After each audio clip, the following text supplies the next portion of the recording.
Hello, my name is Adam Pacheck, and today I'm going to be talking about finding missing skills for high-level behaviors at ICRA 2020. This is work with Salar, Moarref, and Hadas Kress-Gazit. In this work, we're interested in scenarios where we have a robot with a set of skills and a task that we can't guarantee that it can accomplish with that set of skills. We're therefore interested in automatically finding missing skills or modifications of these skills that would allow us to guarantee that the task can be accomplished. In this presentation, I'm going to be using the running example of a Baxter robot stacking and unstacking blocks to demonstrate our algorithms and contribution. Here, we give the Baxter robot two skills. One skill attempts to stack a block, but is sometimes successful and sometimes not. Sometimes the Baxter robot is able to pick up the block and stack it on the blue block. Other times, the Baxter robot picks up the block and attempts to stack it, but it fails and bounces off to the left of the blue block, or it attempts to pick it up and stack it and it bounces off to the right of the blue block. These three outcomes are shown here. We're going to be abstracting the skills and tasks into linear temporal logic, so we need propositions to denote where the block is. So we have the proposition R0 that denotes the block is in the left half of the table, to the left of the blue block. We have the proposition R1 that denotes the block is stacked on the blue block. And we have the proposition R2 that denotes the block is to the right of the blue block. Additionally, we give the robot a skill that always moves the block from R1 or R2 to R0, and this always succeeds. We give the robot the task of stacking and unstacking the block. So we want the block to always eventually be in R0 and always eventually be in R1. With the given skills, we can't guarantee that this task will succeed. This is because in the worst case, when applying the skill stack, the block might always end up in R0 or R2 and never end up in R1. However, if we could modify the skills, we could make the task possible. If we were able to make the skill stack such that it always stacked the block in R1 and never stacked the block in R0 or R2, the task would be possible. Additionally, if we were able to give the robot a completely new skill that reliably moved the block from R0 to R1, the task would also succeed. In this work, we do so and find algorithms that automatically do that. So in this work, our contribution is algorithms to automatically find modifications to skills or new skills such that the given task is guaranteed to succeed. And we do that by abstracting the skill and task into linear temporal logic and symbolically modifying the given skills. So these skills have preconditions and postconditions. The preconditions are things that must be true in order for the skill to be applied, and the postconditions are things that become true after the skill is applied. In the case of the skill stack, the preconditions are that the block is in R0 or R2, and the postconditions are that the block is in R0, R1, or R2. The task is broken up into livenesses, hard constraints, and initial conditions.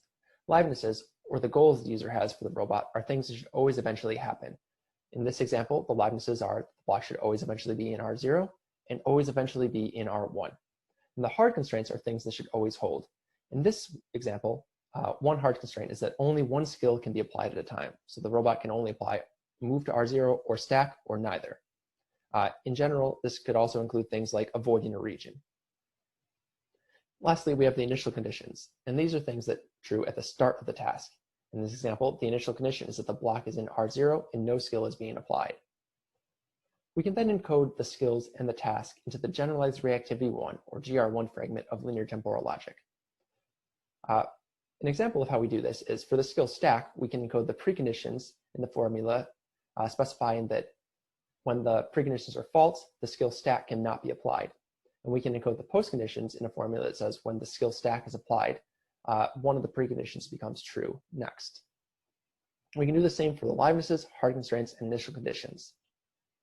Once we have encoded the skills and tasks into the generalized reactivity 1 formula, we want to find the states from which the robot is guaranteed to be able to accomplish its task.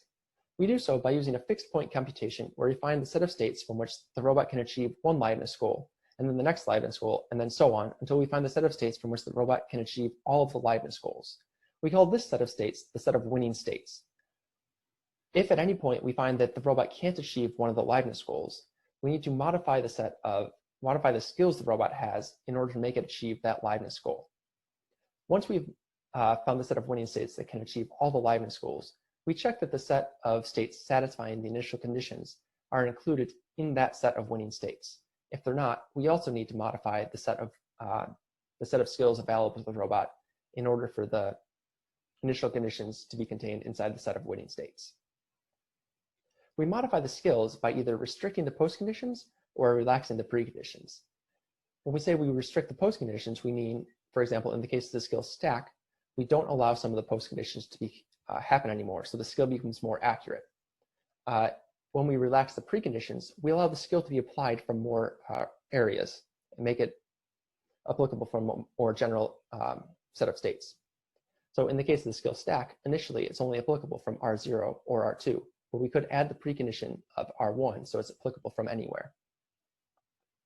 In this presentation, I'm only going to be talking about the algorithm for restricting the postconditions, while the algorithm for restricting preconditions is similar, and both are covered in more detail in the paper.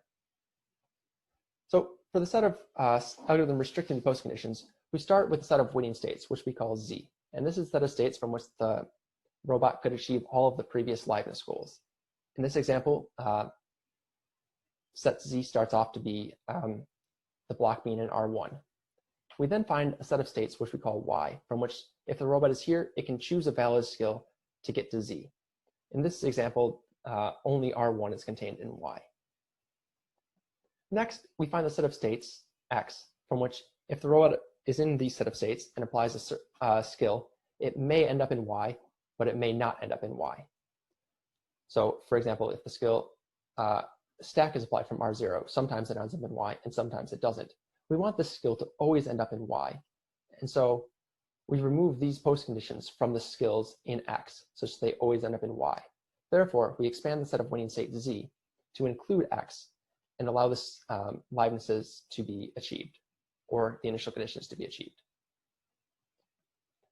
After we've modified the skills such that all the livenesses can be achieved and contain the initial conditions, we need to return the suggestions to the user. We do so by comparing which skills are actually taken in achieving the task with which skills were initially available to the robot, and find out which postconditions were restricted and which preconditions were relaxed. Additionally, we can suggest new skills to be added, and we can do this by having a skill available to the robot that can be applied anywhere but has any effect. And during the repair process, we restrict the postconditions of that skill and then return only which preconditions are needed when actually achieving the task.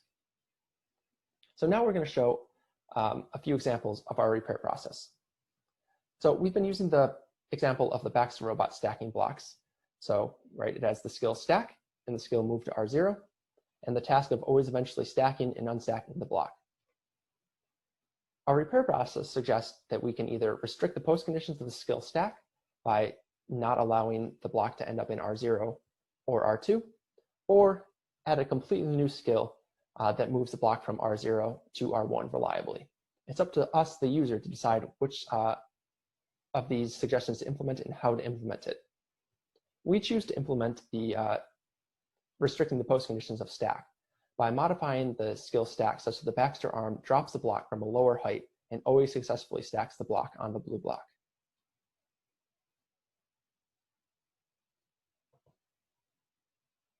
We have an additional example of a KUKA-IWA arm stacking blocks. So we provide the KUKA with two types of skills. One type of skill moves the blocks from the shelf to the table, and the other type of skill moves blocks between locations on the table. We give the robot the task of always eventually stacking the blue block on the red block and the red block on the blue block in the leftmost location on the table, while never placing the blue block on any other location on the table. With the given skills, the task is not possible. So our repair process is just two new skills that would make the task possible. One moves the blue block from here up to the shelf when it's stacked on the red block, and the other moves the blue block from the table up to the shelf when the red block is over here. When we give these skills to the robot, the KUKA is able to successfully complete the task. So currently, it's up to the user to decide which skill to implement and which skill is the best to implement. In the future, we're looking at automatically ranking suggestions and determining which suggestion is the best and makes the most sense to be physically implemented on the robot. With that, I thank you for listening to this presentation on finding missing skills for high-level behaviors.